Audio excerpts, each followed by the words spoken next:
AITA for throwing them out of a house that we own. Son and future in-laws decide to exclude his family from wedding. They thought son owned the house, not us.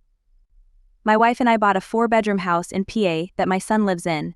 Our son went to college in PA and wanted to stay in the area. So we bought the house as a second home. We live in NJ and commute into Manhattan for work. We figured that he would have a place to live and we could visit every so often and spend some quality time together. We pay the taxes and services maintenance on the house. Our son pays for his groceries and the house utilities. All was going well for a few years. Our son meets a girl and they get serious. We met her and she seems nice enough. They announce their engagement and she moves into the house with our son. Now for the problem, the wedding.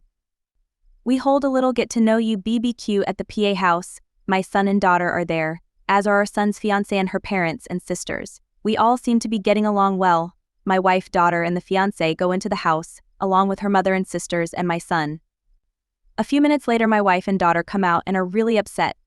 They come over and tell me we're leaving and driving back to NJ. I try to find out what happened. Once we get back to NJ and they calm down, they tell me that our son and his fiancée along with her family don't want us at the wedding. According to what I was told, we're not their kind of people. I was livid. I called my son and asked him WTH this was about. He tells me that her family feel that we are not good enough and will embarrass them at a family wedding, and that we are all uninvited from the wedding. I let a week go by to calm myself down and drive back to the PA house. The new future in-laws are in the house, along with the fiancé. It appears that they all moved into the house. They ask me why I'm there.